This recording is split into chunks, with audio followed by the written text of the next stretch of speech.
Hello, everyone. This is Joe from Joe's Beyond the Pages show.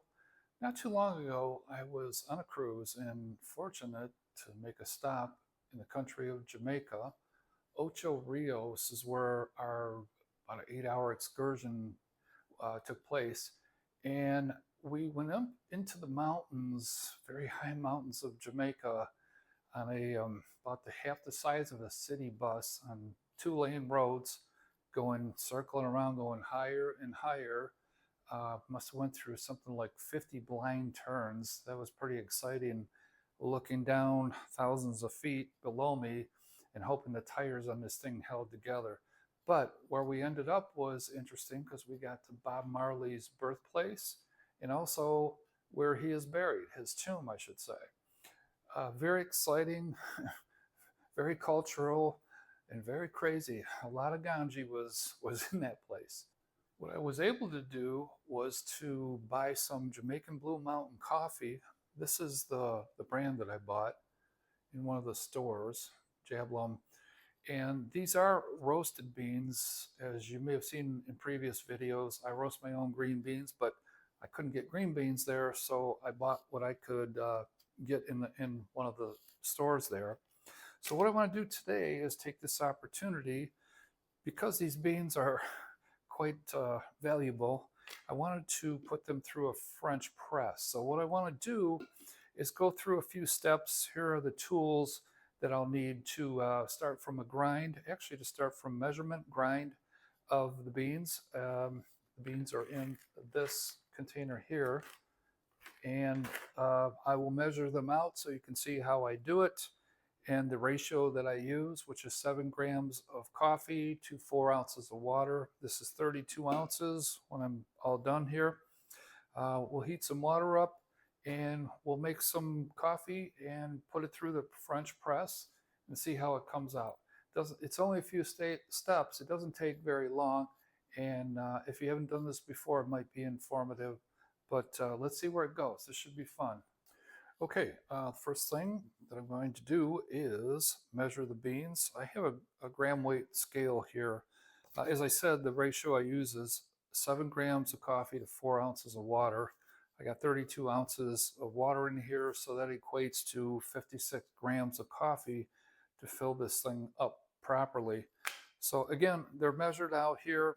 This represents the 56 grams of beans, and what I'm going to do is take them off the scale and go ahead and put them into my grinder.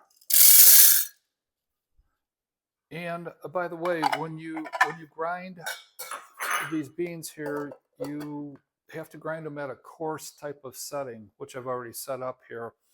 Not a fine type of setting. It can be a real mess inside there if you do that.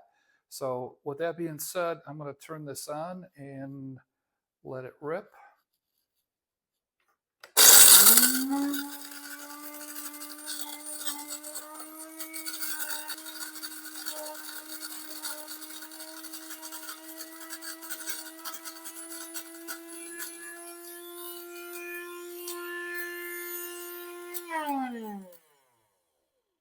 Okay, let me see what we got here.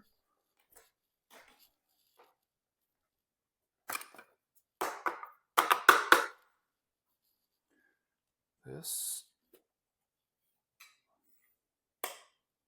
is what it looks like when it's ground up here.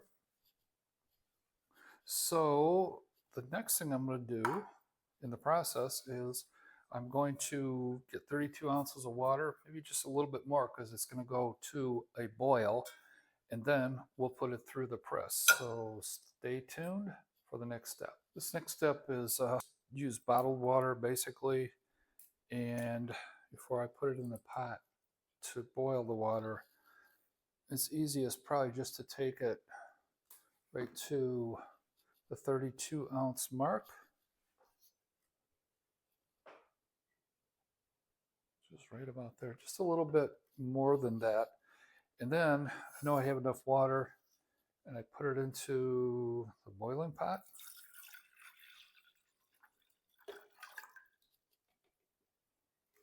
Put this aside for the grand finale. and I'm off to the stove to boil this basically, or get it just into a boil is where I cut it off. Then I wait for it to cool after it boils for about no more than a minute before I bring it over and put it into the press. So next couple steps coming right up. So for the 32 ounces of water, I'm going to use 3 tablespoons of coffee here, ground up, and maybe just a little bit more.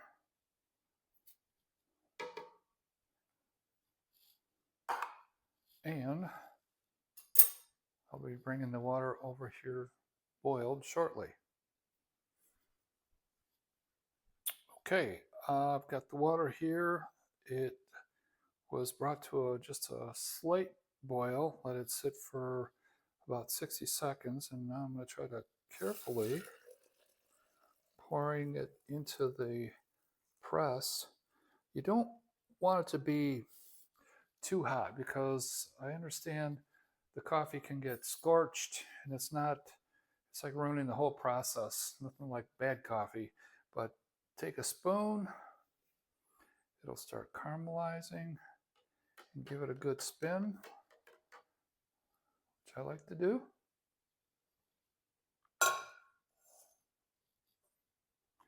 And wait for about 2.5, 3 minutes at least for this to cool down some. And then I'll be putting the press into it, and hopefully this Jamaican Blue Mountain coffee will be really good. Okay, I've waited about 3.5 minutes now, and I'm ready to put the press to it here. I'm going to bring this closer to the camera so you can see it, what it looks like, the caramelization at the top there, all that chemical stuff working. All looks good so far, and here goes with the press. No magic thing to this. You just go slow and press her down slowly. There is some resistance, always, and the filter in there is catching the sediment while you push it down. Let me get that right to the end where I want it. It all looks good, so it's time to take a taste. The most fun part here. Now, one thing about pressed coffee is don't be alarmed if there's some sediment on the bottom when you're done drinking a cup of it. That always seems to be the case when you're doing it right. Same thing. And when you're done, this is something I do, but any kind of grounds or anything like that, you got to clean this out. You can use in your garden, on flowers or whatever you got out in your garden, which is also nice. So with that being said, I'll shut up and take a sip of this. Now, if this is the only second time with all the coffees I've drank, in the ones that I've ground myself and the ones over the years, different countries and such, this is only the second time I've had Jamaican Blue Mountain coffee. Can't remember the first time very well, but was really anxious. I've already tried this through my regular coffee drip maker, but I wanted to put it through the press and show the relatively simple steps to do this. And I'm going to tell you, I don't need any sugar, milk, anything like that. The clarity is phenomenal. It was kind of the same thing when I put it through the coffee dripper there, my regular Mr. Coffee. It was pretty good, but this is even a little bit better. It's really special coffee, and I was hoping that it was still fresh when I got it home and when I started using it. They do bag these things very nice. They got a little air valve holding valve there in the bag, so maybe that's why it kept it so fresh. The Jamaican Blue Mountain coffee, and we'll do more of these in the future, and fan them out to my favorite coffee sites on Facebook. So I hope you all enjoy a Merry Christmas, and let's have a good 2026 too. You take care, and God bless you.